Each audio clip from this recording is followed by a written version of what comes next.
Ahí está, ya está.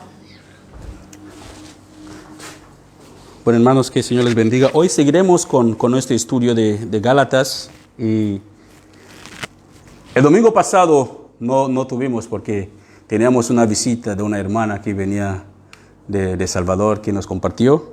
Y primero Dios, estamos esperando más visita de hermanas o de hermanos que vendrán a compartir con nosotros lo que el Señor está poniendo en sus vidas o en sus corazones para compartir con la iglesia. Y así que hace 2 domingos habíamos dejado en el versículo 11 de Gálatas capítulo 4. Así que ya estamos a punto de terminar en Gálatas. Así que habíamos dejado 2 domingos en Gálatas capítulo 11. Así que hoy estaremos viendo el versículo Gálatas 4, estaremos viendo el versículo 12 al versículo 20. Gálatas 4, de versículo 12 hasta el versículo 20.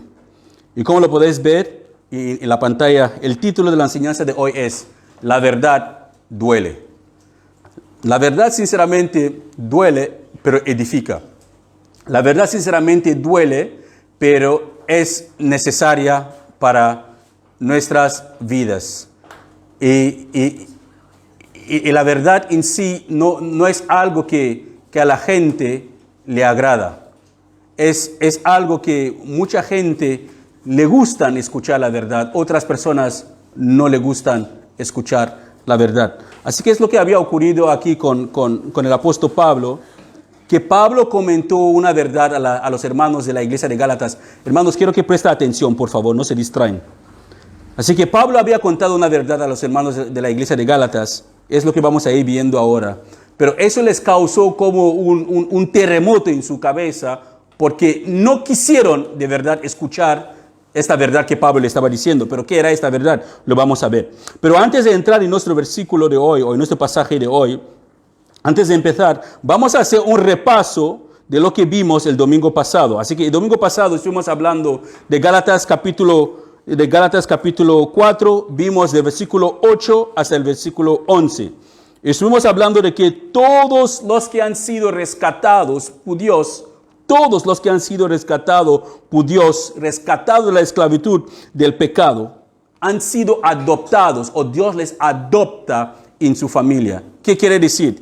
Que si una persona que es una persona pecadora, que vive en el pecado, toma la decisión de arrepentirse después de haber escuchado el Evangelio, y esta persona acepta a Cristo como su Señor y su Salvador, pone su fe en la salvación que proviene solamente de Cristo, esta persona Dios le sella con el Espíritu Santo. El Espíritu Santo es el sello, es como una señal de Dios que esa persona está de camino hacia la salvación. Así que todo creyente nacido de nuevo está sellado del Espíritu Santo. Y esa persona está adoptada automáticamente en la familia de Dios. Forma parte de la familia de Dios. Y la Biblia dice que esas personas que aman a Dios, esas personas que han sido adoptadas en la familia de Dios, tienen una herencia. Dios tiene una herencia para ellos, pero esa herencia ni ellos han podido imaginar. Es una herencia que ojos no han visto, ni oídos han oído, ni la gente han podido pensar cómo es esta herencia.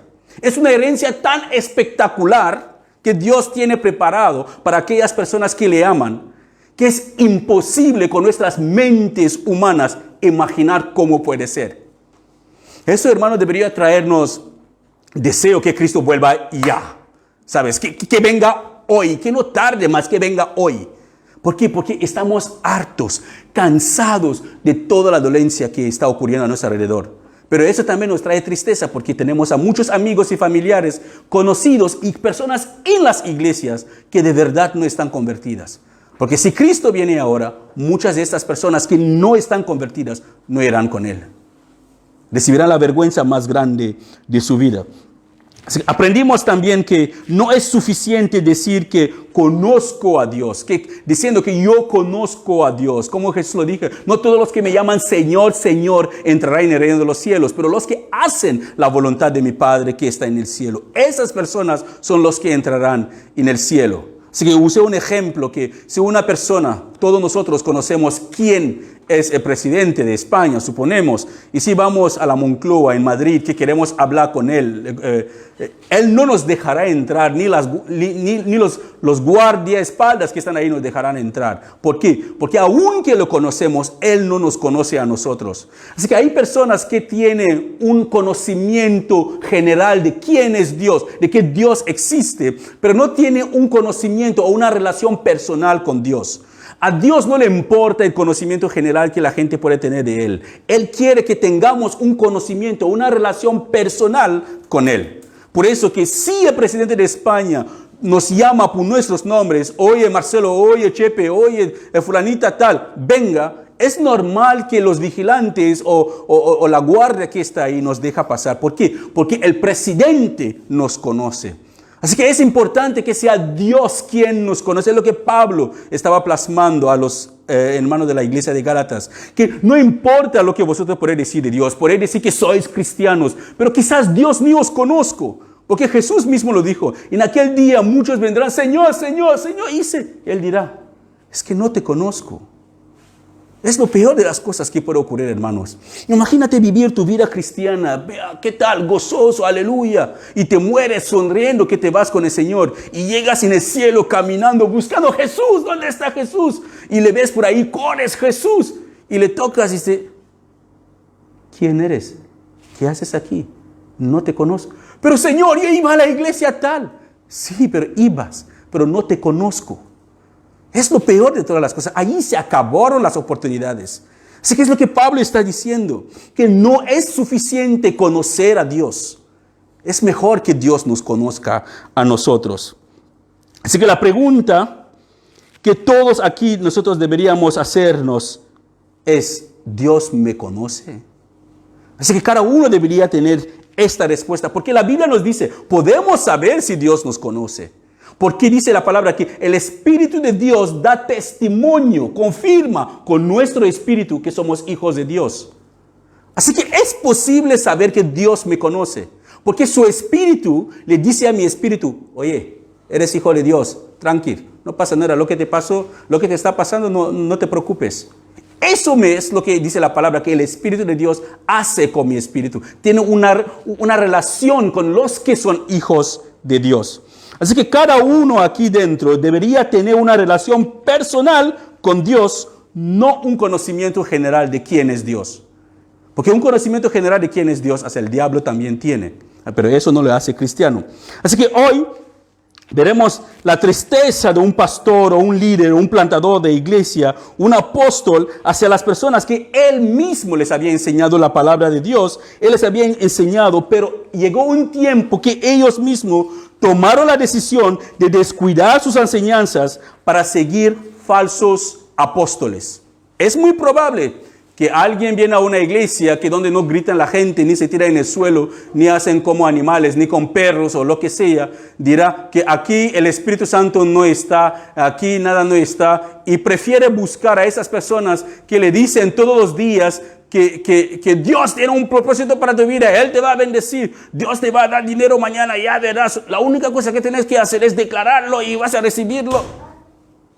Para ellos eso sí que es el cristianismo, pero sinceramente no es lo que el apóstol Pablo está diciendo.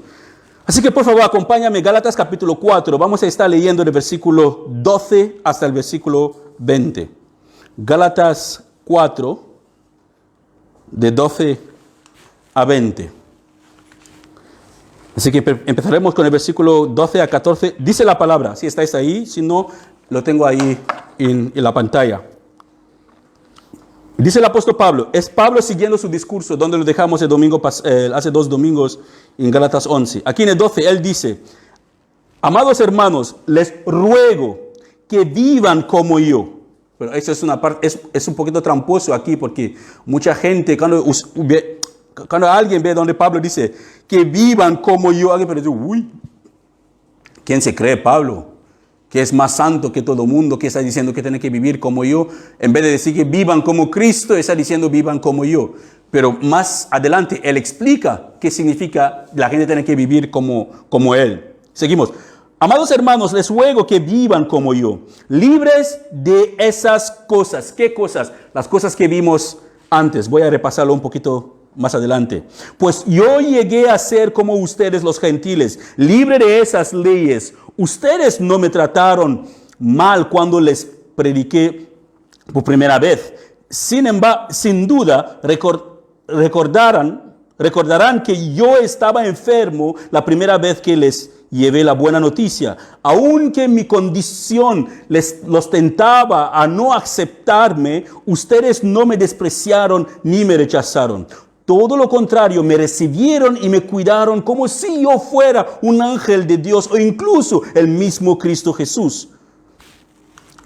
Y él sigue diciendo en el 15, ¿dónde ha ido a parar el espíritu de alegría y de gratitud que antes tenían?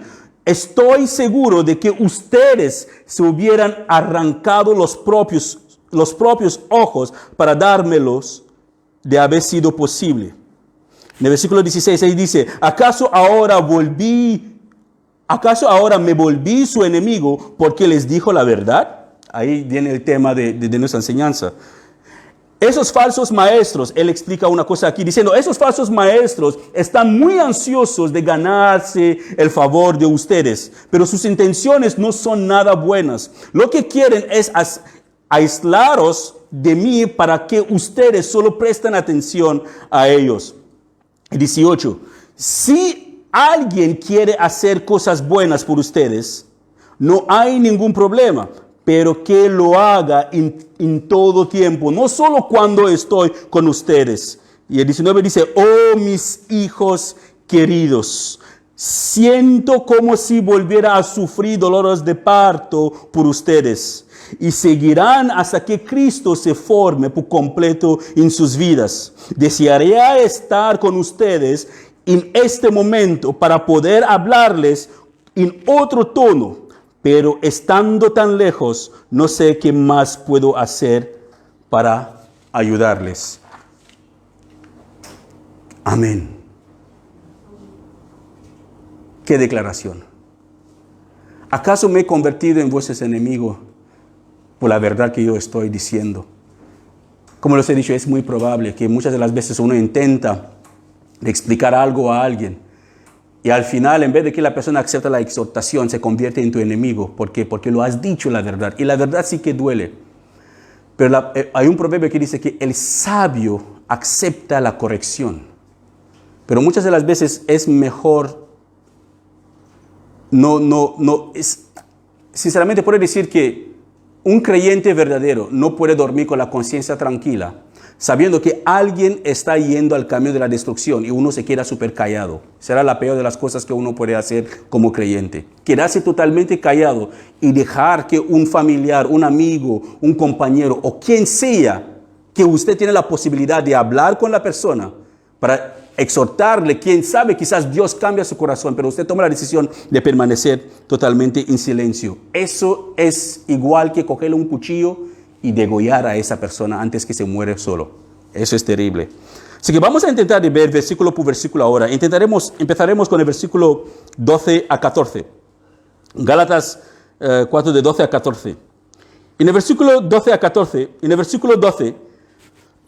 el apóstol Pablo hace una declaración que muchos quizás, como les he dicho antes, muchos pueden llamar esta declaración de Pablo como una declaración de quién se cree Pablo.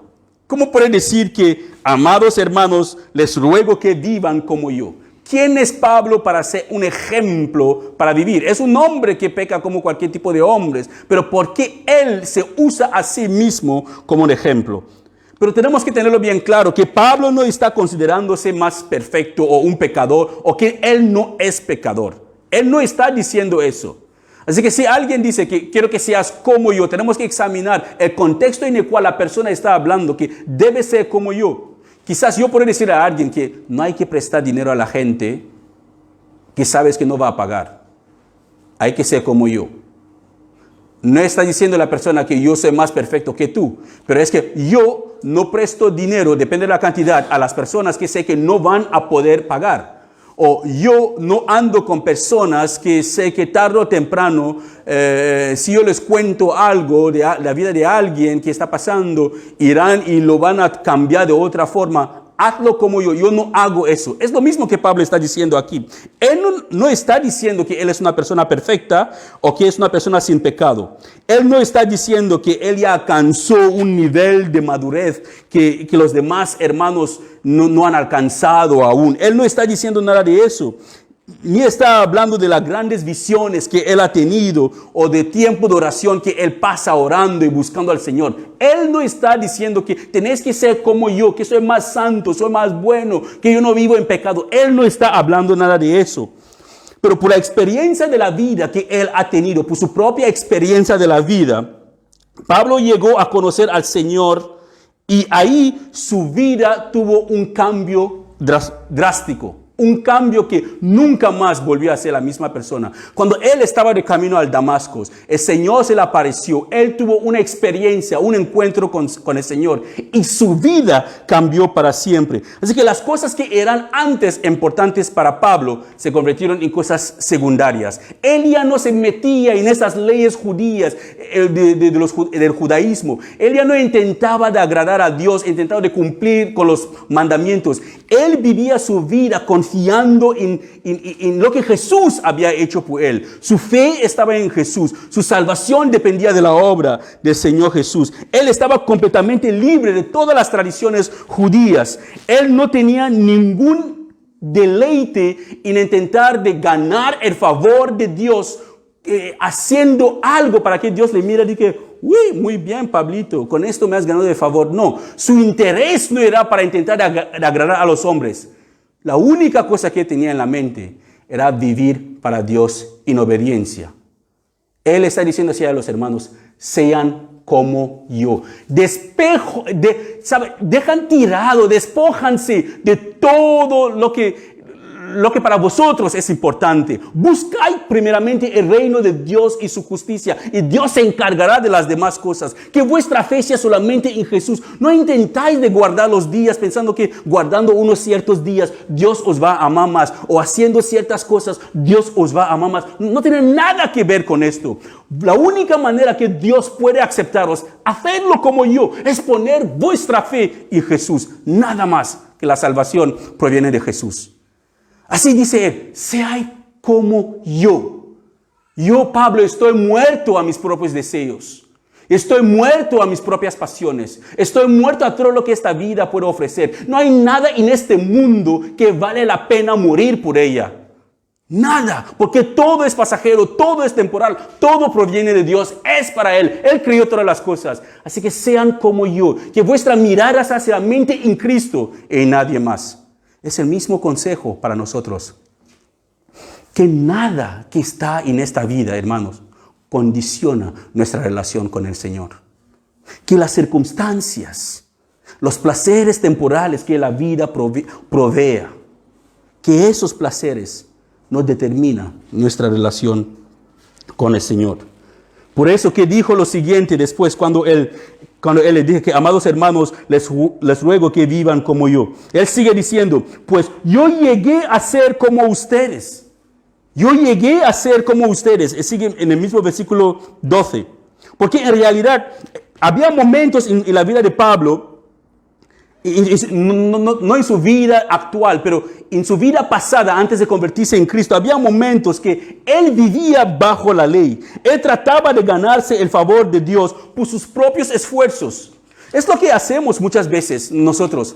Conozco a personas que viven en pecado todos los días de su vida. Hay personas que se deleitan en el pecado. Cuando hablo de pecado, no estoy hablando de pecado, pero constantemente. Son ladrones. Ellos saben muy bien lo que hacen. Conscientemente viven todos los días en el pecado, en el adulterio, en la fornicación. Pero llega el momento, el domingo, sacan dinero, pago de dinero para ir a comprar el favor de Dios, ofrendando. Yo les dije, una vez vino a verme unos hermanos que de verdad me dolió mucho mi corazón. ¿Por qué? Porque el hermano había dejado a su esposa y se había unido con una hermana de la congregación. Y querían mi aprobación para permanecer en esta congregación y seguir sus vidas promiscuas ambos. Y lo que me dijo el hermano, ninguno de ellos me dijo claramente lo que había pasado. No me lo dijeron directamente, pero en la conversación que estoy hablando con ellos, supe lo que había pasado. Así que yo les dije claramente, Dios creó el hombre para su mujer. Solamente cuando muere la mujer o muere el marido, que uno de ellos está libre o casarse. Es lo que dice la palabra de Dios. Así que el hombre tiene que permanecer con su mujer, la mujer permanece con su marido, hasta que la muerte les separa, conforme a la palabra de Dios. Y sabes, para colmar todas las cosas, el hermano me dice, nosotros estamos dispuestos para apoyar la iglesia, la obra financieramente. Ahí, hermanos, me indigné. Me indigné porque no fue la primera persona que me había dicho eso una vez. Una vez un señor también me lo dijo. Pero me indigné. Me indigné porque nosotros pensamos que con el dinero podemos comprar el favor de Dios. Pensamos que porque ofrendamos, porque estoy ofrendando, puedo vivir de cualquier manera. No. Dios no quiere sacrificios. Él quiere obediencia. Él quiere obediencia a su palabra, que vivimos conforme a su palabra, no intentando de agradarle con sacrificios. Todo proviene de Él, todo es para Él. El dinero le pertenece, su propia vida, la mía, le pertenece a Él. Él quiere que le amamos sin condiciones. Y no podemos comprar. Sinceramente, qué podemos darle a Dios? Que se quedará como, oh, no me esperaba eso de ti. ¿O qué podemos decirle a Dios? Que dirá, wow, qué sabio eres. ¿O qué consejo podemos darle a Dios? Que dirá, gracias por este consejo.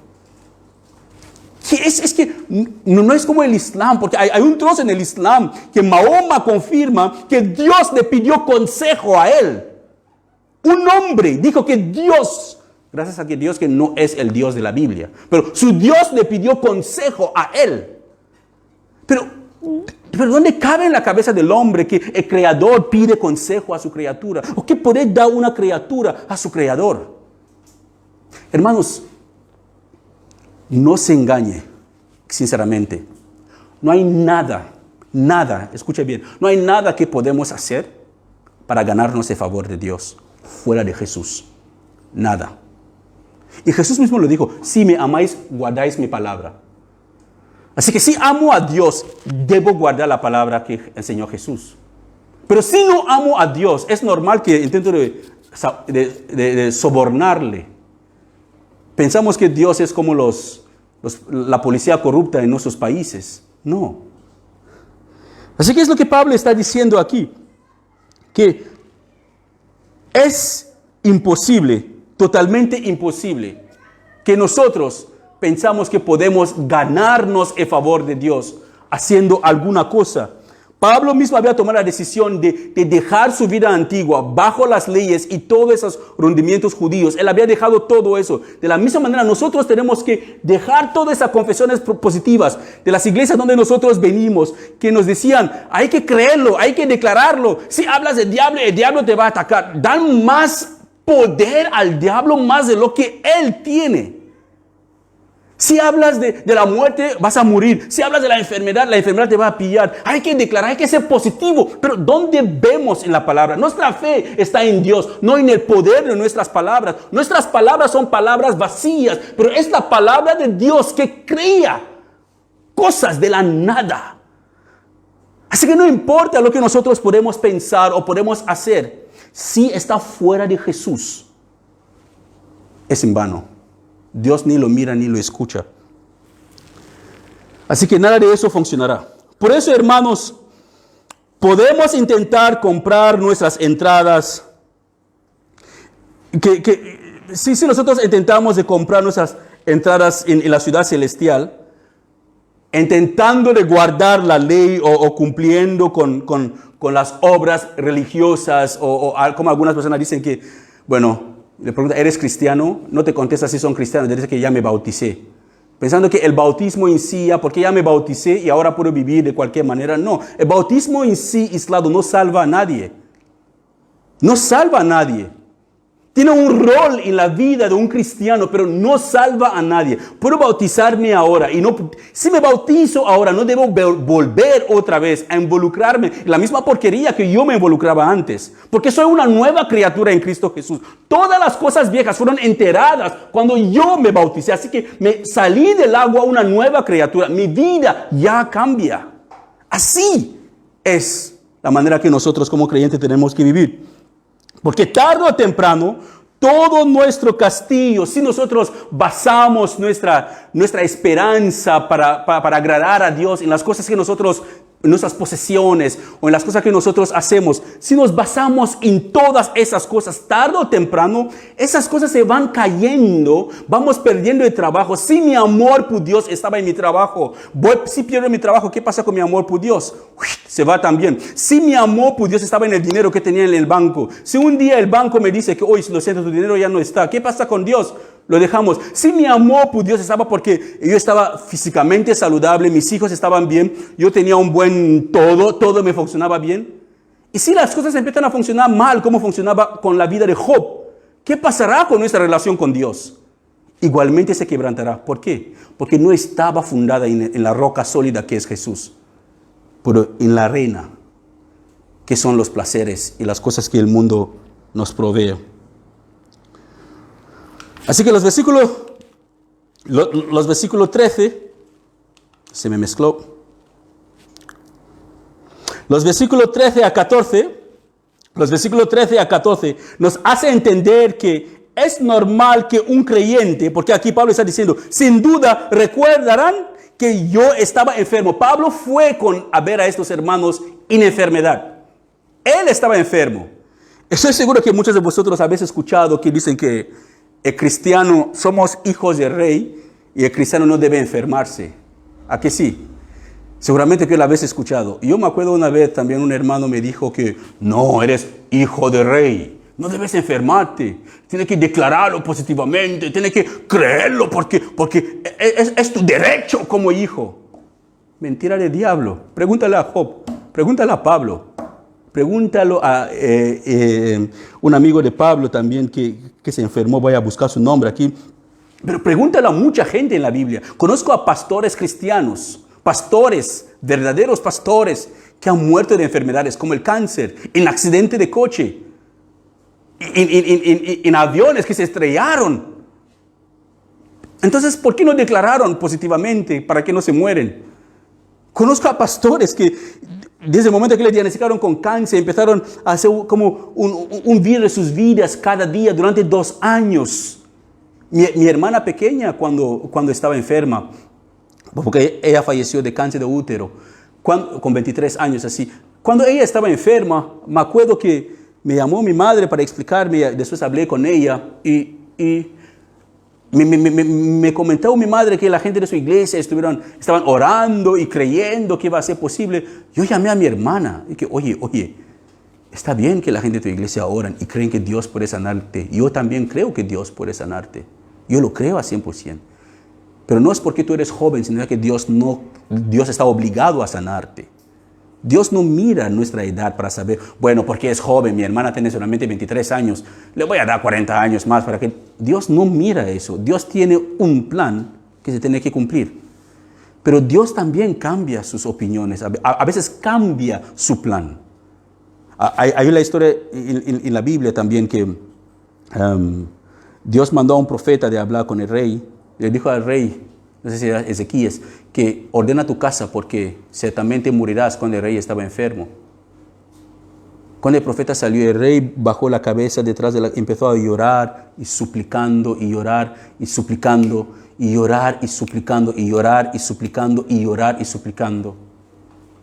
Antes que el profeta salió de la casa donde estaba el rey, antes que salió de la casa del rey, Dios le habló al profeta, regresa, habla con el rey que le voy a agregar 15 años más de vida. Dios tiene misericordia a quien Él quiere tener misericordia. No podemos manipularle. Mi hermana, su iglesia, la congregación oró y oró y oró. Hicieron de todo, ayunaron. Pero duró 10 meses después, falleció. Tenemos al vecino que está aquí arriba. Lleva con cáncer 15 años desde que venimos aquí. el Señor no es creyente. Mi hermana era creyente. Uno dirá, pero ¿cómo puede ser? El vecino encima de la congregación tiene 15 años de cáncer y tu hermana que era creyente. Dios es Dios. Él tiene misericordia a quien Él quiere tener misericordia. Así que no es de sorprendernos si un cristiano se enferma. Pablo le está diciendo, Pablo sanaba a la gente. Él oraba, la gente sanaba. Oraba a los muertos y levantaba, pero él estaba enfermo. ¿Qué quiere decir? Que Dios permite muchas veces dolencia en nuestro cuerpo para ayudarnos a humillarnos ante Él y a confiar más en Él. Todas las bendiciones de Dios no solamente significa tener que ser buenas cosas, también son cosas que no nos gustan para nada, como la mala salud y otras cosas. Así que Pablo está diciendo aquí, hacernos entender que es normal que un creyente se enferma, hasta puede morir de su enfermedad. No es como dicen los predicadores de la prosperidad o los que predican sobre la confesión positiva, que hay que confesar positivamente para que todo te vaya bien. Así que esta gente cree que sus palabras, hablo de los de la predicación positiva y la gente que predican sobre la prosperidad, ellos creen que sus palabras tienen poder para cambiar las cosas. En otras palabras, ellos piensan que son como Dios. Decreto que mañana se te va a ocurrir, se te va a abrir esta puerta. Te decreto larga vida, te decreto y desato bendición sobre tu vida. Y tristemente hay muchas personas que creen en eso. Gritan amén, aleluya. Un simple hombre que no sabe ni lo que será de su vida mañana, si estará vivo o muerto, decreta y desata bendición como Dios sobre la vida de la gente. Y muchos de nosotros gritamos amén, gloria a Dios. Lázaro, el amigo de Jesús, se enfermó, murió, pero aunque Jesús lo resucitó. Pablo se enfermó, como hemos leído aquí en el versículo 13. Pablo se enfermó. Epafrodito, un compañero de Pablo que trabajaba con Pablo, según Efesios, él también se enfermó y casi murió. Casi murió, pero Dios tuvo misericordia de él y de Pablo. ¿Qué quiere decir? Que los cristianos también, hermanos, nos enfermamos y podemos morir de la enfermedad. Aunque ayunamos, oramos, decretamos, desatamos el hombre fuerte de la enfermedad o el demonio de no sé qué, si es la voluntad de Dios, moriremos en nuestra enfermedad. Haga lo que tú hagas, grita lo que tú gritas, brinca como quieres brincar, declara lo que quieres declarar, duerme encima de la Biblia como quieres. Si es la voluntad de Dios, será cumplida, lo quieres o no. Así que hoy en día esos muchos pastores y creyentes que piensan que ellos tienen poder para cambiar las cosas, déjame decirle que es porque ustedes no han leído sus Biblias. Así que porque hay muchos creyentes y pastores también que mueren de cáncer. Así que debemos siempre estar preparados, hermanos, siempre estar preparados. Como creyente, la muerte no tiene que darnos miedo. Tenemos que estar siempre preparados para dejar este cuerpo. Siempre preparados. El otro día estuve hablando con mi esposa. Ella me hizo reflexionar una cosa y dije, estamos hablando de un pastor que murió de cáncer. Y yo le dije, ciertamente es algo impactante porque la mayoría de los pastores que yo conozco murieron de cáncer. Así que eso es como la enfermedad de los pastores. Así que, ¿sabes? Pero ella me dice, que bueno, qué bueno es Dios que permite. Porque el cáncer no es como un accidente de coche o un infarto que te vas y ya está. En un segundo ya no estás. No, te va matando despacito y te da tiempo para poner muchas cosas en orden. Así le estaba diciendo a mi esposa. Y ella me dijo, pero siempre tenemos que estar preparados para irnos. Dije, sí, claro, pero aún así te da tiempo para, oye, hijo, te quedas con mi Biblia esta. Mi zapato viejo le dejo para el tío tal. ¿Y para qué? ¿Por qué? Porque muchas de las veces cuando la gente muere de un infarto sin tener ningún testamento, si tuvieran algunas pequeñas monedas en el banco, la familia se mata detrás para conseguirlo. Peor aún cuando son terrenos. Si son 5 hijos y hay 6 terrenos, se matan. Porque uno se quedará sin terreno, porque hay 5, pero si son 6 hijos y 5 terrenos, se van a matar porque uno se quedará sin terreno. Así que Dios en su inmensa misericordia, hermanos, permite muchas cosas que nosotros no podemos comprender. Pero lo único que tenemos que hacer como creyentes es seguir confiando en Él y vivir conforme a su palabra. Así que si esta gente, si el amigo de Pablo y Pablo se enfermaron, ¿por qué nosotros pensamos que no debemos enfermarnos? ¿Por qué pensamos que la enfermedad debe ser obra del diablo? La enfermedad también, porque el diablo no puede actuar por sí mismo. ¿Cómo lo sabemos? En Job. Antes que el diablo tentó a Job o machacó su vida, tuvo que pedirle permiso a Dios. Antes que el Señor Jesús, los que están leyendo ahora Juan, antes que el Señor Jesús, la última noche que estaba con sus discípulos, ¿qué le dijo a Pedro? Que Satanás ha pedido zarandearos. Así que Satanás pide antes de tocar a un creyente. Él no puede meterse en tu vida así para nada. Satanás pide permiso. Déjame, por favor, tengo que ir a poner a Marcelo a prueba. Quiero que caiga. Dios dirá, no, Marcelo es mi hijo. Satanás dice, déjame probarle y ya verás. Así que Satanás no puede obrar en la vida de un creyente sin la autorización de Dios. Y la Biblia dice que Dios nunca puede permitir que seamos tentados más de lo que podemos soportar. Jamás. Y la tentación nunca se viene sola. Dios siempre permite que la tentación venga acompañada de la solución. ¿Qué quiere decir? Que cuando somos tentados y clamamos a Dios, Él nos responde. Es cierto, porque Él no quiere que nosotros caigamos. Aunque caigamos en nuestra debilidad y le clamamos a Él, pedimos perdón, Él es fiel y justo para perdonarnos y limpiarnos de toda inmundicia. Ese es el Dios que nosotros servimos. Misericordioso, bueno, compasivo, bondadoso, lento para la ira, pero grande en misericordia. Eso es el Dios que nosotros servimos. Así que Pablo les recuerda a los hermanos de Gálatas cómo llegó él, la primera vez que llegó ahí, enfermo, pero aún así fue recibido de una manera espectacular. Imagínense que alguien viene y dice que el evangelio tiene poder, Cristo tiene poder, y escuchan que yo he estado levantando a muertos, quizás en Camerún o en Honduras, y luego vengo aquí con un poquito de coronavirus o un poquito de fiebre. Pero dirán que, oye, eso no es el pastor que dijeron que ora y sana a los enfermos, porque él mismo está enfermo. Es lo más normal que cualquier persona dirá. Criticarán. Pero no es lo que ocurrió en la iglesia de los hermanos de Gálatas. Ellos aceptaron a Pablo. ¿Por qué? Porque lo más importante para ellos era el mensaje que Pablo traía. Es el mensaje de Dios que convierte nuestras almas. Es el mensaje de Dios que trae convicción de pecado y arrepentimiento. No es el mensajero. El mensajero tiene que ser preparado y cualificado. Es Dios quien le cualifica. Porque Dios sí tenía que buscar a una persona cualificada para que predique su palabra. Ninguno de nosotros somos lo suficientemente cualificados para compartir la palabra de Dios. Pero es Él quien, por su misericordia y su gracia, nos permite formar parte de su obra maestra. Por eso el apóstol Pablo hace la pregunta, ¿acaso ahora me volví su enemigo? ¿Sabes? Él dice, ¿acaso ahora me volví su enemigo? Ese es el versículo 16.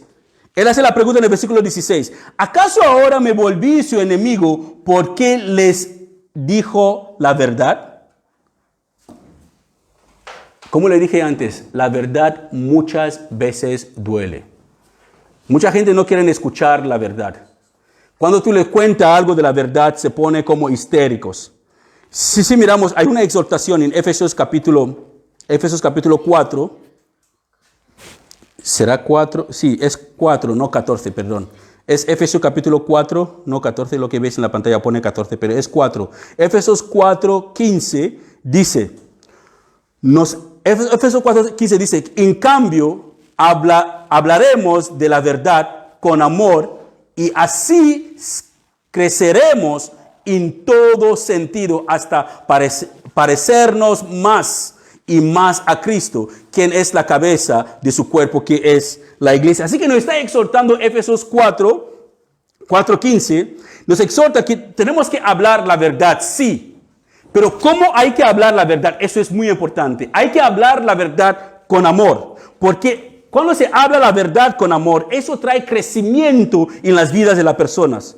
Pero no siempre funciona, porque hay personas sensibles, hermanos, tan sensibles que no importa cómo tú les hablas la verdad, aunque con amor o sin amor o cómo le habla la verdad, se van a enojar. No sé si habéis escuchado hablar de una planta que se llama la mimosa pudica.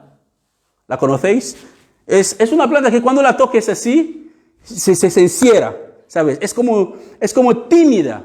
Es una planta muy sensible. Es impresionante como tipo de plantas que el Señor ha creado. Esa planta se llama la mimosa pudica, que cuando la toques las hojas, esas hojas que se abren así, las hojas se cierran las hojas directamente. Durante el día, cuando sale el sol, se abre. Y por la noche, cuando se va el sol, se cierra. Pero si una persona pasa por casualidad o voluntariamente y las toca, se cierran las hojas. Hay personas así, hermanos, que hay que tener mucho cuidado cuando les habla la verdad. Porque son muy sensibles. Se cierran como esta planta. Y ya no se abre más. Diga lo que diga, ya me heriste. Ya dijiste que yo soy así. Ya me voy a buscar otra iglesia. Hermanos, si un día alguien salga de esa congregación y busca una congregación perfecta y encuentras una congregación perfecta, por favor, no entres porque la vas a estropear. Porque la vas a estropear por seguro. No existe iglesia perfecta. Si existía una iglesia perfecta, no tendremos la Biblia para nosotros hoy en día. No tendremos las cartas de Pablo, porque todas son consejos, todas son exhortaciones. Hay que vivir en santidad, hay que apartarse de la mentira, de la fornicación, de la borrachera, del adulterio. Hay que apartarse, todas son exhortaciones. ¿Qué quiere decir? Que estamos llamados a vivir en santidad, pero tristemente permanecemos, porque somos seres humanos, permanecemos en la misma desobediencia del Señor. Así que la palabra nos llama a hablar la verdad con amor. Hay que hablar la verdad con amor. Porque a la hora de hablar la verdad a alguien, no le estás intentando porque ya está muriendo. No estás, es como quitándole la poca vida que le queda. Pero quieres ayudarle para que se restaura, para que se levante otra vez. Pero se necesita el Espíritu Santo para que la persona a quien le está hablando sea tan humilde de aceptar la exhortación. Porque el orgullo es algo que hay que luchar todos nosotros. Yo empezando con mi propia vida. Es algo que hay que luchar cada día. Así que hay personas que no importa cómo les habla la verdad, se enfadan, se van de las congregaciones y empiezan a hablar mal de ti y empiezan a decir bla, bla, bla, bla. Hermanos, eso sinceramente va a los pastores y yo lo tomo muy en serio para esa congregación. Si hay alguien que porque uno le exhorta sobre algo que es cierto en su vida y la persona no quiere cambiar y empieza a hablar mal y empieza a decir que me voy, por favor, váyanse. Porque cuando entraste la puerta estaba abierta, estará abierta cuando tú te vas. Así que váyanse, busca otra congregación, porque no son las congregaciones que salvan. El problema no es la congregación, el problema somos nosotros. Si de verdad queremos que la palabra transforma nuestras vidas y nos hace semejante a la imagen del Hijo de Dios, seremos no tan humildes para aceptar una exhortación. Y créeme, cuando alguien te exhorta, vuelve a las Escrituras y ver lo que Él te ha dicho. Si está en las Escrituras. O la persona te está hablando por hablar. Cuidado también cuando quieres exhortar a alguien. No exhortas a alguien sobre algo que tú mismo lo estás viviendo. Así que no puedes estar mintiendo y exhortando a un hermano que no miente. No puedes estar viviendo en pecado y exhortando a otro hermano que no viva en pecado. Tengo que asegurarme que antes de quitar el polvo en el ojo de mi hermano, primero ya quité el tronco que tengo en el mío, para poder ver mejor el polvo que él tiene en su ojo. Porque será un gran hipócrita, totalmente.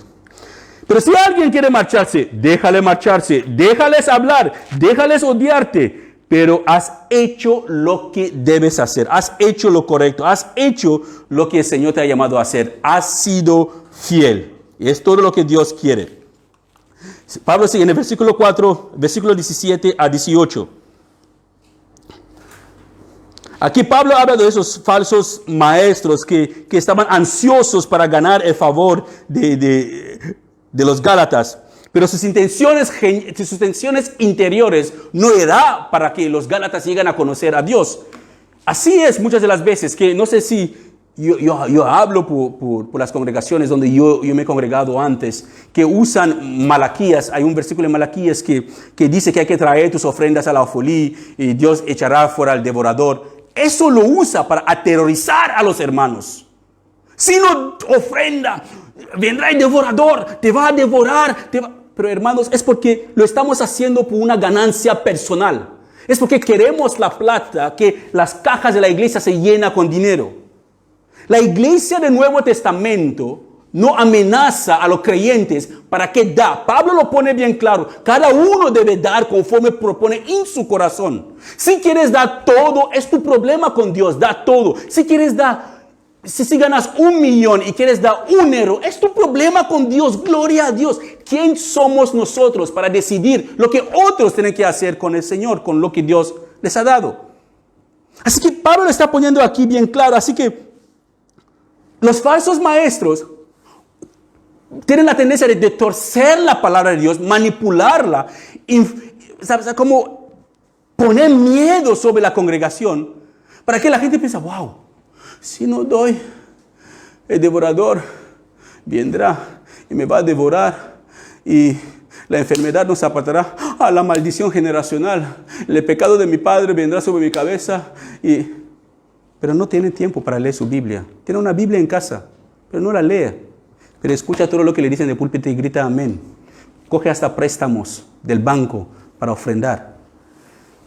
Hay ofrenda de paz, ofrenda de cosecha, no sé qué. Hay otro que se llama primicia. Hay, aparte de los diezmos que te quitan ya el 10%. Hay tanta, al final de mes te quedas endeudando al dueño de tu finca. No has pagado agua ni luz, tus hijos van con ropa rota, ni tú te pones ni desodorante, vas como un loco en la calle, pero los únicos que florecen son los pastores y los líderes. Hermano, como pastor de verdad me duele mucho mi alma cuando la gente, cuando le habla directamente dice que soy cristiano, que soy pastor, los ladrones. Me duele mucho mi alma por eso. Porque hemos dado un concepto diferente de qué es el Evangelio. El Evangelio no es para negocio. El Evangelio es para rescatar almas del infierno. Es buenas nuevas, que los pecadores que se habían separado de Dios pueden llegar otra vez a tener una relación personal e íntima con Dios. Dios ha descendido, con su Hijo mismo bajó, entregó su vida por nosotros. Eso es la buena noticia, que Jesús no solamente murió en la cruz, pero resucitó, y su resurrección nos demuestra que Dios aceptó su ofrenda y tenemos esperanza de vida eterna para siempre. Así que todas las personas pueden venir confiadamente a Dios y recibir esa salvación que es totalmente gratuita. No hace falta que vengas con tu dinero. Lo único que Dios quiere más para nosotros es nuestras vidas. Y cuando la vida es transformada, el mismo dinero que tú tienes en tu bolsillo tendrá mucho más sentido cuando lo vas gastando. Porque sin Dios lo gastamos en todo: alcohol, caprichos y tonterías, cosas que para nada nos sirven. Pero con Dios decimos, wow, hay una hermana en la iglesia que no tiene una Biblia, yo le voy a comprar una Biblia. Wow. Vi el otro día que la hermana esa, su zapato estaba roto. Su hijo, voy a regalarle un zapato a la hermana esta. Wow, vi al otro hermano que me parece que su camisa tenía un poquito como dolor corporal, que va un poquito dejado. Le voy a ayudar con un poquito de dinero para que se corte el pelo, para que se compre el desodorante. Eso es el Evangelio en práctica. No amenazando a la gente para que hagan lo que de verdad no les nace del corazón. Así que la peor de las cosas que puede ocurrir a un pastor, hermanos, o a un predicador, es predicar o pastorear para ganar el favor de la gente. Créanme, es la peor de las cosas que puede ocurrir. Predicar para ganar el favor de la gente, para que la gente te dice, wow, te quieren, te aman, hablan bien de ti. Cuidadín con los que te elogian, hermanos. Te lo pongo así para que lo entendáis. Cuidado con las personas que vienen a tu alrededor y te elogian. Qué preciosa eres, qué precioso eres, qué bueno lo haces, qué elegante hablas, qué manera tan sofisticada. ¡Wow! ¡Qué don! Cuidado con esas personas de labios de oro, no, lengua de oro. Cuidadín, cuidadín con esas personas de lengua de oro. Porque no es para nada que te están elogiando. Quieren algo después. Solamente va al grano, pregúntale qué quieres y ya verás, te van a decir directamente lo que quieren. Cuidado con la lengua de oro. Así que lo peor de las cosas que puede hacer un pastor es predicar la palabra de Dios para buscar el favor de la gente. Y en el momento que un predicador empieza a predicar para ganarse el favor de la gente, deja de ser un hombre de Dios o un siervo de Dios. Se convierte en un siervo de la gente, esclavo de la gente, no de Cristo. Hemos sido llamados, todos creyentes, a vivir para Cristo y dejar las consecuencias de nuestra obediencia en sus manos. Él se encargará del resto. Pero nosotros hemos sido llamados a vivir conforme a su palabra. Eso sería que tu única recompensa que vas a recibir, si tú vives tu vida cristiana para agradar a otras personas, son las gracias de ellos que vas a recibir y nada de Dios vas a recibir.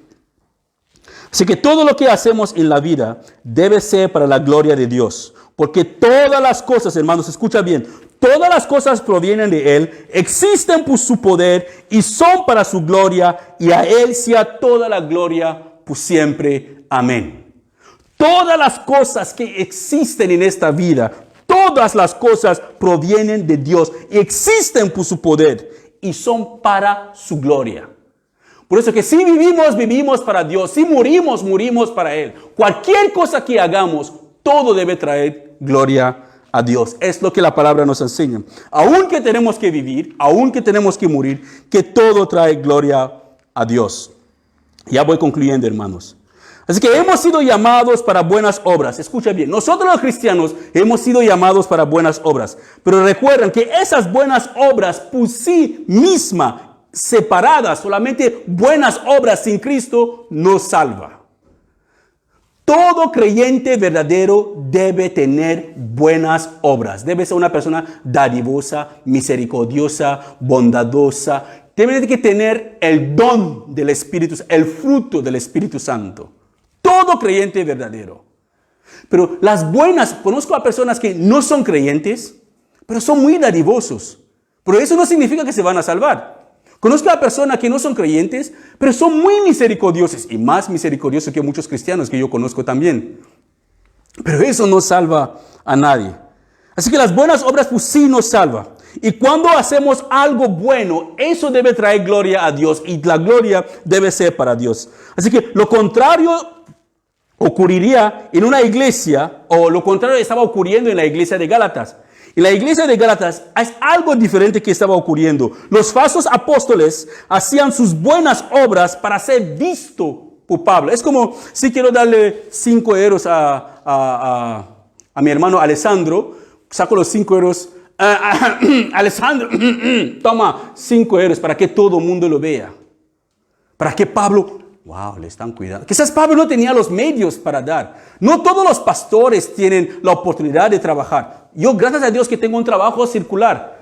Y eso ayuda también para cubrir muchos gastos en la congregación y mi propio hogar. Pero algunos pastores quizás no tienen la capacidad de trabajar. Y no pueden ser tan dadivosos como otros. No significa que son tacaños. Pero hay algunos que tienen, pero tienen bastante, porque sacan del pueblo y ni lo devuelven al pueblo. Ni le ayudan a la gente. Pastor, tengo problemas de renta. Hermanos, es porque tiene poca fe, no estás orando. Hay que ayunar, hay que orar. Es que, pastor, es que mi hijo está así. Hermano, hay que orar más, hay que diezmar, hay que dar la ofrenda de fe. Es que, ¿estás orando? ¿Estás ofrendando? Sí, y diezmando. Es que a veces no diezmo. Bueno, hay que diezmar más, hay que dar más dinero. Todo dinero, dinero, dinero, dinero, dinero. No es eso, hermanos. No es eso. El apóstol Pablo estaba completamente frustrado, como muchos pastores hoy en día están frustrados cuando la gente les dice, ser pastor es un trabajo. No es un oficio, hermano, ser pastor, es un llamado, es Dios llamando a una persona para que cumpla un propósito. Podemos ir a seminarios. Hay un hermano que llama a los seminarios cementerios, que es ahí donde entierran. Porque la gente van ahí, reciben mucha información de la cabeza y nada baja al corazón. Salen de ahí teólogos con cabezas grandes y de todo, y salen hablando con mucha elocuencia, diciendo a la gente,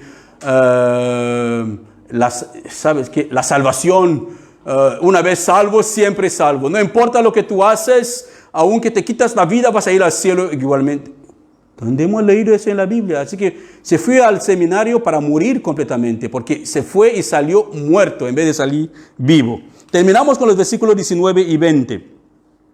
Aquí el apóstol Pablo está en dolor, ¿vale? Así que el dolor de Pablo se revela aquí. Cuando él dice, oh mis hijos queridos, siento como si volviera a sufrir dolores de parto por ustedes. Así que, no sé, las hermanas aquí que han tenido hijos, ¿sabes cómo es el proceso de dolor de parto? Porque me acuerdo cuando mi esposa estaba a punto de dar a luz a Alexia, nos quedamos 16 horas esperando el bebé. Es que cada hora parecía que iba a salir, pero no salía. Cada hora parecía que iba a salir, pero no. 16 horas. Y mi madre se hizo una manta así con los nervios, cosiendo una manta bien grande en 16 horas. Así que Pablo está llorando aquí, que él está sufriendo dolores de parto. La vida que él está viviendo le está causando tanto dolor que no hay manera de comparar ese dolor. No sé, él nunca había tenido un bebé, pero para usar esa expresión, tiene que haber estado bastante cerca de mujeres embarazadas y ver cómo lloran, cómo gritan, cómo antes de tener sus bebés. Así que él está viendo cómo sus discípulos pierden la alegría y la gratitud que tuvieron cuando se convirtieron. Y él compara el dolor con las mujeres que están a punto de dar a luz. Algo que gracias a Dios, sinceramente ningún hombre no lo está experimentado, porque yo creo que si un hombre tenía que ser la persona que tenía que tener bebés, no habrá bebés en este mundo. Habrá un bebé por familia, yo lo creo, o quizás nunca habrá tantos bebés. La población del mundo será más bajo que ahora. Mira la sabiduría de Dios. Porque nosotros los hombres, sinceramente hablo como hombre, nos quejamos mucho por cualquier dolor, pero porque nunca hemos probado el dolor de parto. Porque si fuera así, creo que las cosas hubieran sido diferentes en este mundo. Así que el deseo de Pablo, como la de todo pastor, es poder transmitir su mensaje de la manera más tranquila y eficaz para que traiga cambios en la vida de sus oyentes. Ese es el deseo de todo pastor. No predicando usando palabras grandes o obligando a la gente para que cambien. No es una obligación, no es por fuerza. Es el Espíritu de Dios que trae convicción de pecado, que transforma las vidas de aquellas personas que de verdad quieren ser transformadas.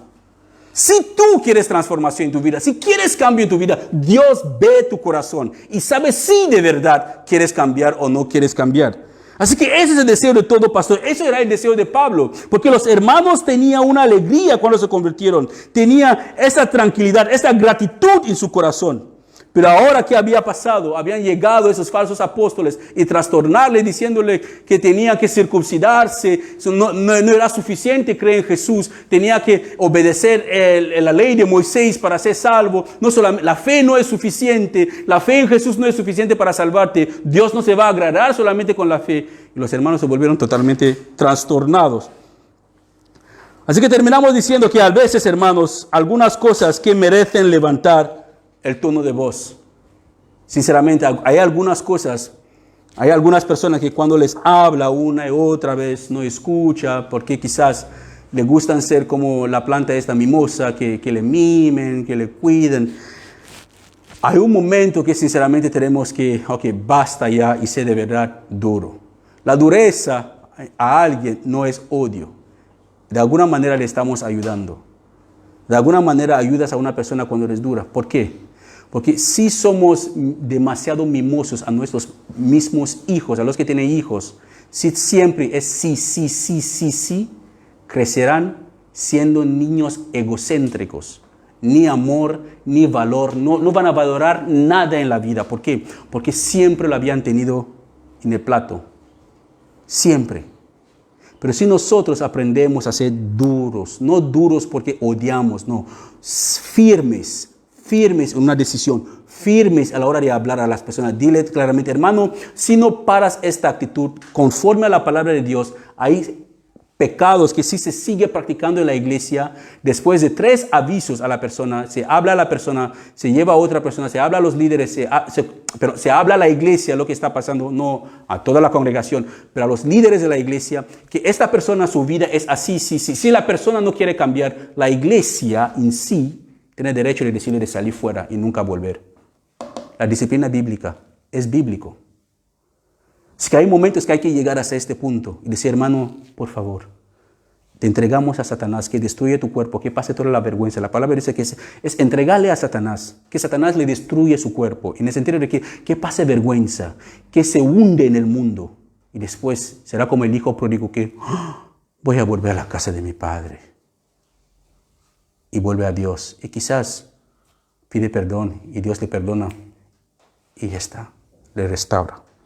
Así que tiene que llegar un momento en nuestras vidas, hermanos, que tenemos que cortar las cosas. La verdad duele, sí, pero hay que decirlo y dejar las consecuencias en las manos de Dios. Nunca hay que intentar suavizar algo si de verdad es grave. Y la verdad se habla con amor, porque queremos que las personas cambien, no para destruirles más de lo que ya están destruidos. Hay tiempo para mimar a la gente, hay tiempo para comprender sus cosas, y también hay tiempo para exhortar y poner freno en algunas prácticas incorrectas.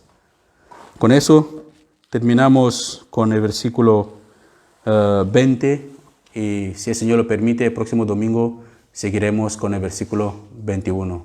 Amén.